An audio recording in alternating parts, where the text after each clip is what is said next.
You are not a checkbox, and we are not going to be looked at as a checkbox.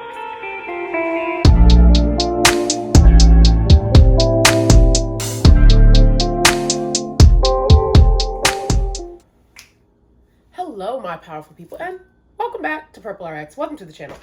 So I told you we were doing some new things, and I'm doing it a new way because the old way just wasn't working, or I wasn't feeling it. I was up here trying to talk to you like, these are the things you need to know. And that's not me. That's not my personality.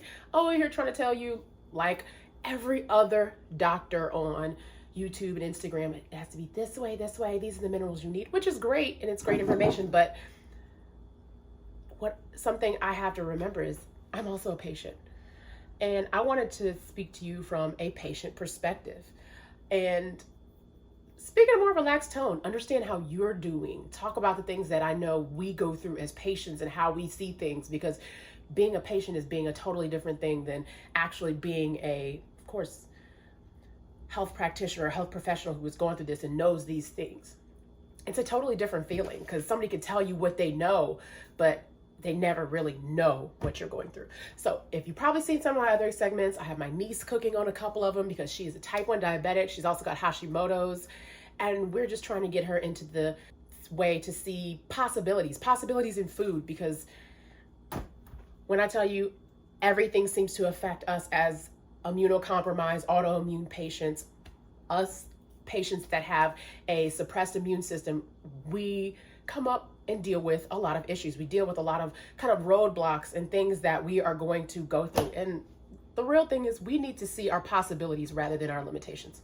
So today I'm cooking a little, I guess call it hood pho, because it's not pho noodles, it's glass noodles, and I'm just keeping it basically plant-based. I am using tofu, and I usually only use tofu around the time when it's like my time of month and I need a little bit more estrogen.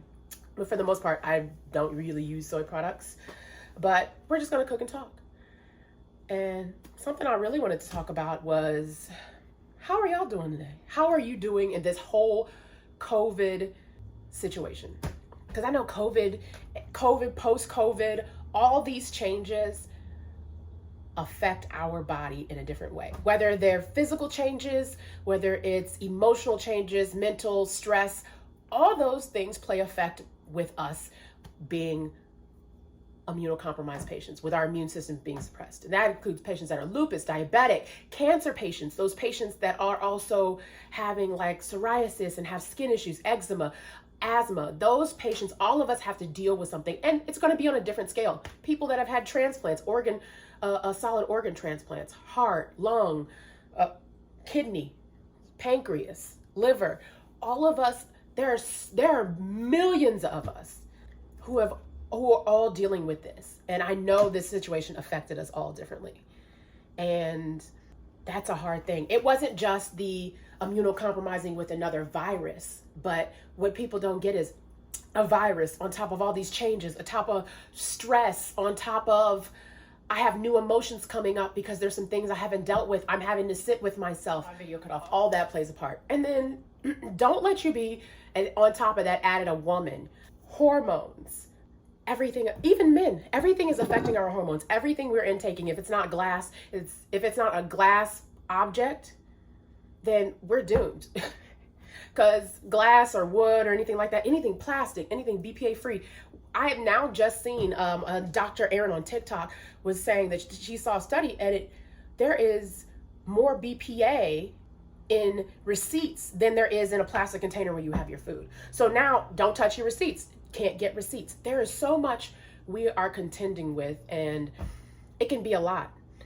It can be so much, and it's added into what we have to deal with and what we have to watch out for and what seems to be limiting us. And when you're talking about a patient in our position, who wants to talk about their limitations? Because we already see them all around us in so many ways. So my question is, how are you dealing with this? How have you dealt with this?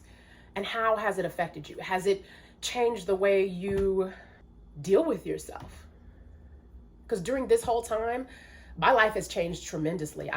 I've dealt with stuff in a whole lot different way. I've had to deal and learn to deal with my emotions and how I do things, the person that I am and how I've learned to do things. I've had to relearn how I do things because a lot of those things were affecting me. So if you've listened to look at any of my other videos on YouTube, I talked a lot about August 2019, I quit a job. I quit my pharmacy job because it was stressing me the heck out. My body was so ridiculously inflamed, and have that on top of steroids, your kidneys, that was like exacerbation to the fullest. And then I had found out my fibroids had blown up. So I was having hormonal issues. So my endocrine system was just so overloaded and out of whack in so many ways. And I had to deal with those things. I had to learn again how to rest, how to know that my emotions, or what emotions I'm trying to not deal with, affect my body, how I'm holding that energy and where those places are. And a lot of those things that I never dealt with for so long were probably held in my sacral area and my solar plexus, which is going to affect my fibroids. There are so many added effects on to what we have to deal with. And I had to tap into something spiritual in order to really and truly heal my body. Some things that I've had to learn were, you not dealing with your feelings, it's going to show up in your body. You not dealing with some trauma or emotions, period, it's going to show up. And us as immunocompromised patients, a lot of times our body is more sensitive to things. Our body is sensitive to things outside of us. So if something inside of us is not going, our body is going to indicate something's not right. Something is going to be more sensitive. Something is going to be going on. So how are y'all dealing with in this time? What have you had to change? What have you had to look at? What are some things that you really that you've really had to reevaluate in the way that you care for yourself? Self-love and self-care has been like a top priority for me. Making sure I go out in nature and walk, making sure I know what's stressing me out and what stress looks like to me. Like, I thought I could handle stress great, and I could, but I did not have a way to release my stress. I just kept overloading myself with stress, taking on more and more and more and more and more, and not learning how to rest in between. So just follow me along on this journey. We're going to go through some things. We're going to see some things. We're going to talk about some things. I know y'all are probably like, she ain't cooked nothing. No, I haven't, because I've been talking to y'all. We're going to talk about some things. We are going to look at what it's like to be a patient as we are, as an immunocompromised patient.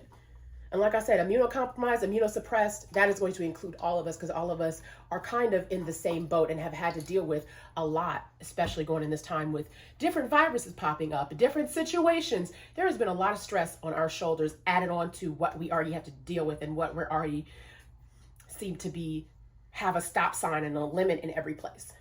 And what I want to show us is all the possibilities that we have as patients like us. All the ways we can maneuver through and maneuver around those possibilities. So if you have any ideas, put them down below. If you have any questions, if you have any thoughts, if there's something you want to talk about that you feel is not talked about enough, let's talk about it. Let's talk about all those things, those bumps in the roads that you come up with, those things that you talk to your doctor about and you feel like your doctor isn't listening. Because I will say this, in our healthcare community, it seems like they want to make it simplified. Like, just do this, this, and this, and you'll be fine. And there is so much more complexities to us and to everybody's healthcare. And that is something I'm finding out, and I hope to share with you as we continue going on this journey. So don't forget to like, subscribe, follow for more, comment, talk about what you want to talk about. Let's talk about all the things that are going on with your body, your mind, and how we can be, I'm not going to say better as patients, but we can be more aware of what affects us and what's around us, and how we can navigate and have a life fulfilled, even with our situation and even with what we feel and other people may see as a limitation. So continue to join me. One thing I always say is, you aren't for everything and everything isn't for you. So every conversation may not hit a point for you. Some things that I suggest, it may not just hit you right, and that's okay. You ain't got to be like, that'll work. It may not work for you, but it may work for the next person. And that is something that is important in healthcare. And I want you guys to know that we are not you are not a checkbox, and we are not going to be looked at as a checkbox. We are just going to start being more aware of what our bodies do, who we are, and how we can just navigate that and have the greatest life. So again, Don't forget to like, share, subscribe, and come back and see me. Thank you guys.